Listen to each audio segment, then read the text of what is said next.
Kemudian seorang lagi ialah Uqbah bin Abi Mu'is. Uqbah bin Abi Mu'is ni adalah seorang lelaki yang kalau kita tengok dalam hadis-hadis Rasulullah, banyaklah Rasulullah membicarakan tentang dia. Antaranya dalam hadis Rasulullah secara umum pemaknaan, aku ni berjiran bertetangga dengan dua orang yang paling teruk perangai dia. Nabi kata, siapa dia yang jadi jiran? Hak Nabi kata jiran dia dua orang paling teruk.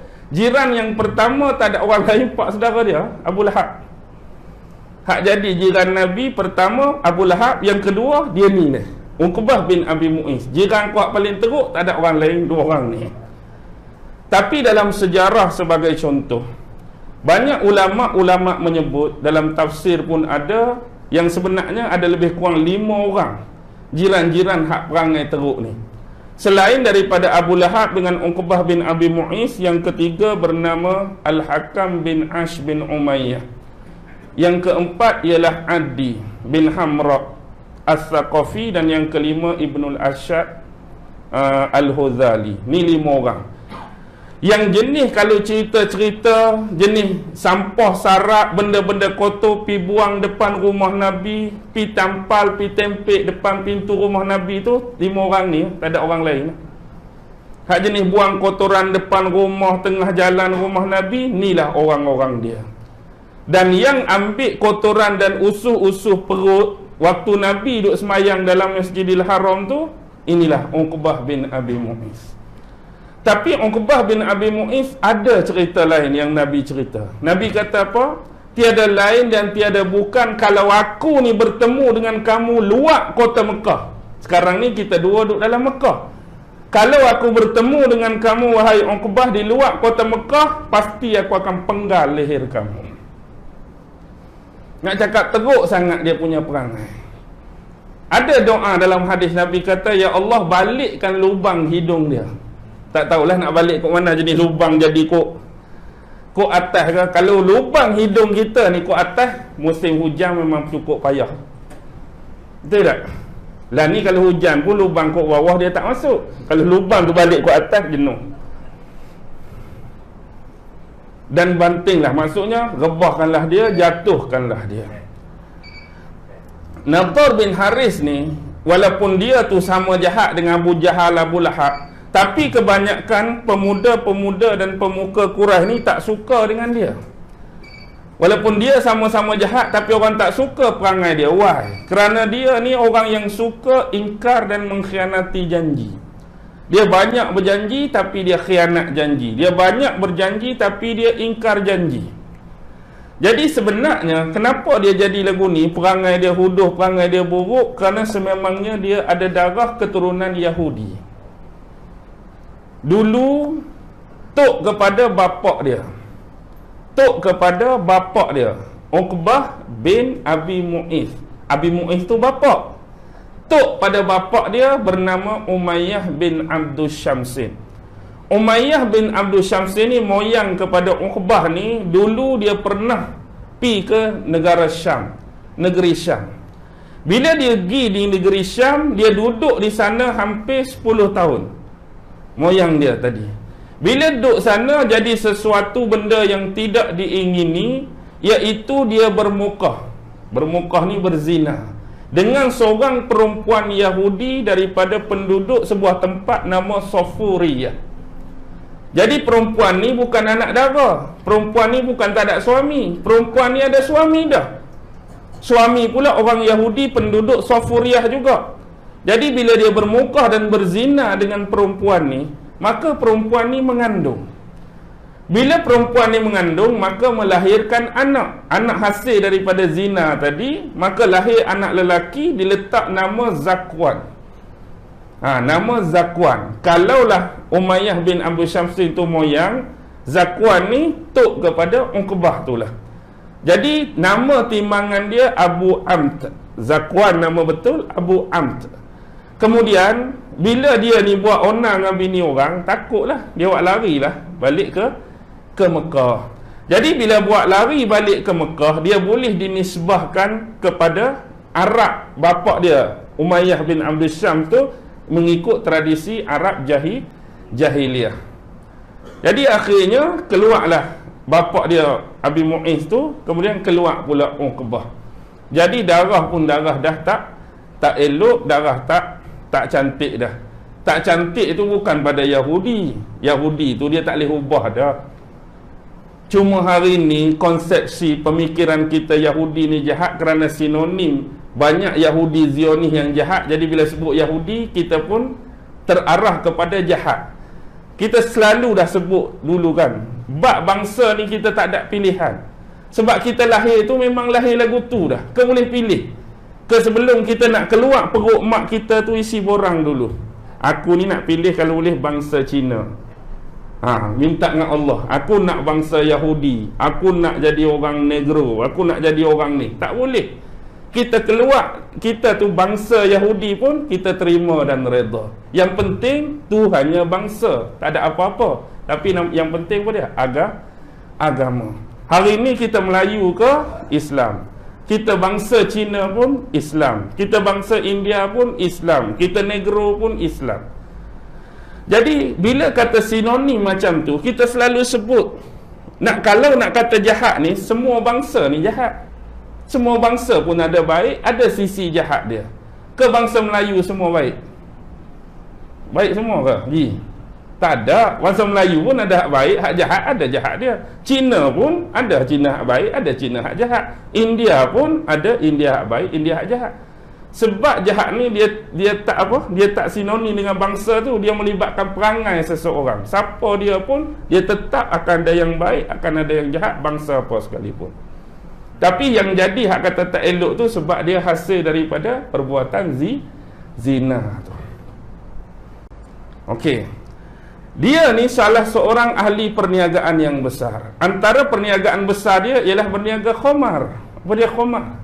Arak Dia tokey besar arak. Bila tokey besar arak memang kaya lah, sebab arak ni antara minuman yang menjadi keutamaan. Sebab tradisi zaman jahiliah ni, kalau sebut benda-benda jahiliah ni, tak akan tinggal bab minum arak. Kita kata tradisi zaman jahiliah berzina, tradisi zaman jahiliah berjudi, tradisi zaman jahiliah, walaupun tak semua, sebahagian tu ada yang sanggup tanam anak perempuan hidup-hidup, berbunuh, merompok, mencuri. Tapi bab minum arak tak tinggal, mesti ada. Jadi bila seorang tu jadi tokey, taikun besar arak, memang kaya lah dia.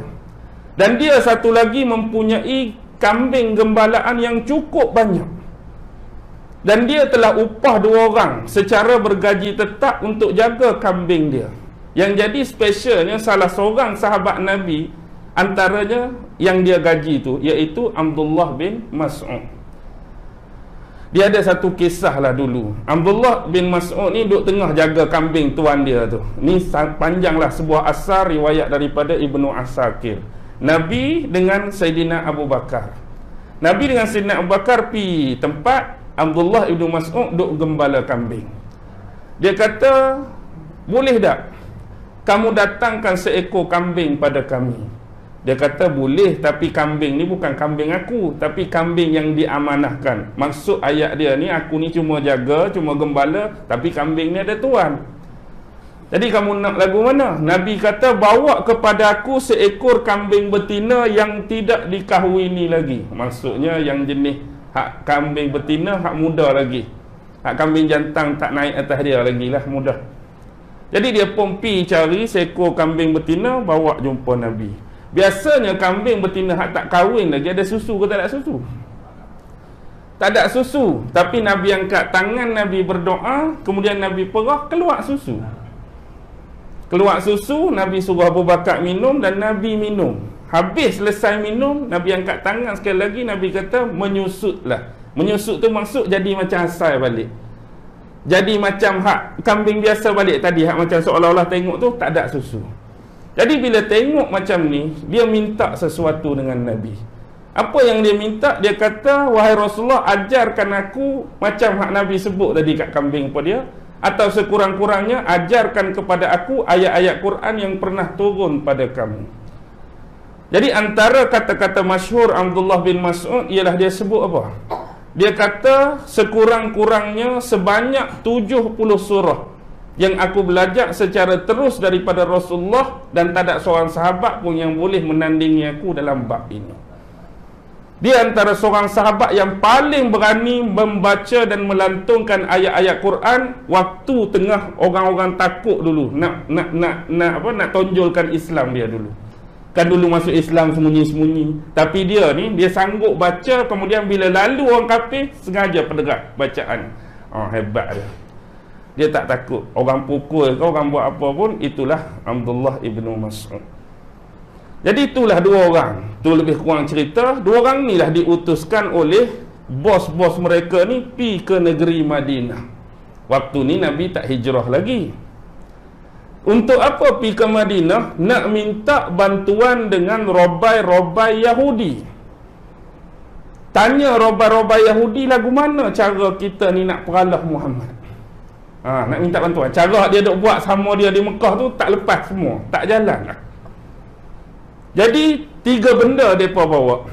Pertama, mereka menceritakan latar belakang Muhammad. Muhammad ni macam ni, macam ni, macam ni, macam ni. Tu yang pertama dekat robai Yahudi. Yang kedua, mereka ceritakan sifat-sifat dan kepribadian diri Nabi. Muhammad ni sifat dia macam ni, orang keluar macam ni, orang gelap macam ni, fizikal dia macam ni semua. Yang ketiga apa dia? Lagu mana cara kita ni nak menumpaskan orang ni? Jadi dia kata macam ni, aku berikan kepada kamu 3 soalan. Kamu tanya 3 soalan ni pada Muhammad yang kamu cerita kat aku tadi. Kalau benar-benar dia seorang Nabi dan Rasul, pasti dia boleh jawab 3 soalan ni. Tapi kalau kamu tanya 3 soalan ni, 1 pun dia tak boleh jawab, dia bohong lah. Maksudnya dia Nabi yang palsu, dia Nabi yang dia dakwa-dakwa, dia menipu. Jadi apa dia 3 soalan tu? Yang pertama, kalau kamu balik ke Mekah jumpa dengan Muhammad ni, tanyakan kepada dia tentang kisah beberapa orang pemuda yang telah melarikan diri daripada kaumnya demi untuk menyelamatkan iman mereka. Yang ni sebenarnya merujuk pada kisah pemuda Ashabul Kahfi. Apa dia soalan yang kedua? Soalan yang kedua, kamu tanyakan kepada Muhammad kisah seorang lelaki yang melakukan perjalanan. Kalau bahasa asli klasik dia panggil Lang Buana. Lang Buana ni ada salah satu siri senario kan. Lang Buana. Maksud Lang Buana ni orang berjalan jauh, timur barat. Ni merujuk kepada kisah Zulkarnain. Tanya pasal kisah lelaki ni, perjalanan dia, apa yang berlaku.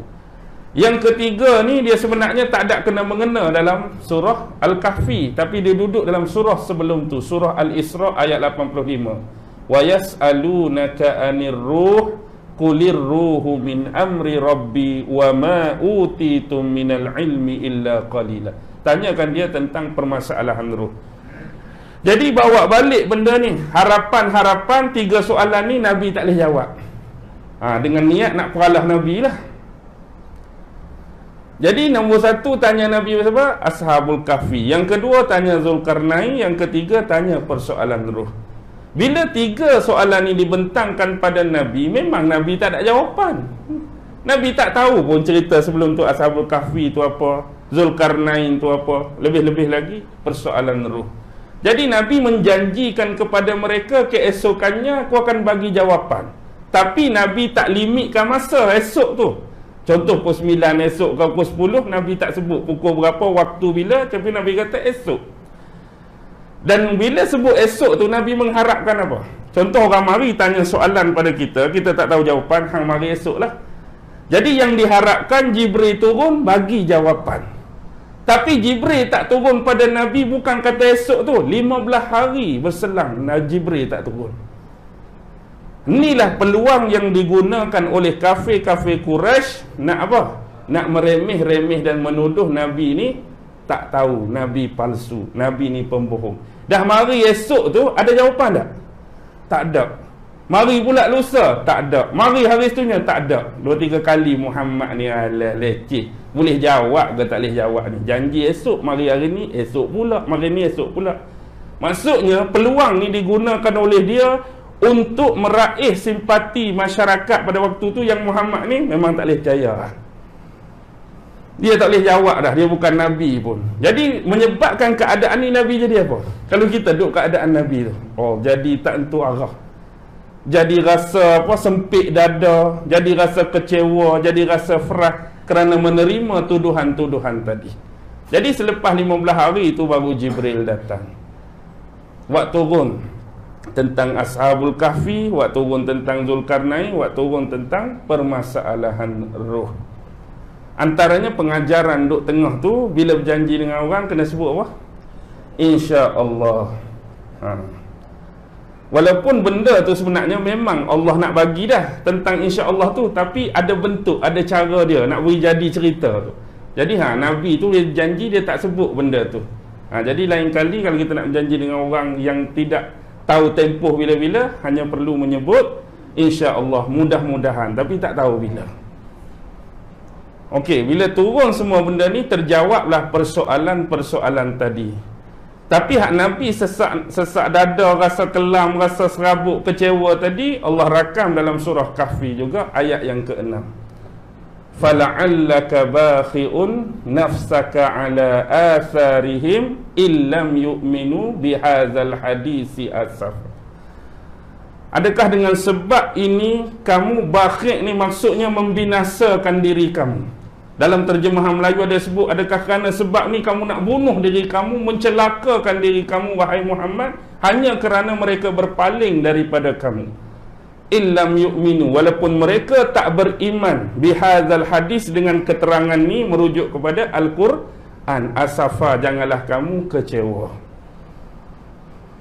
Dia tak nak dengar pun tak apa, dia tak mau dengar pun ikut dia. Jadi kamu tu jangan buat rasa serabut, rasa kalut sampai menyebabkan kamu tu nak menceburkan diri kamu dalam kemudaratan. Rasa nak binasakan diri kamu, rasa nak bunuh diri ke, rasa faham sendirilah kita duduk tertekan ni. Kita sebelum ni lagu lain, lepas tu orang tuduh macam-macam, pembohong lah, tak boleh nak jawab lah, jadi serabut kepala.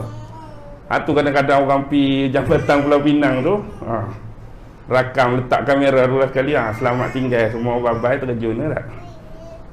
Serabut kepala tu, pakai baju kok, pakai necktie tak. Itulah lebih kurang cerita. Penat lah ni, boleh tak nak isyak lah kan, habis cerita.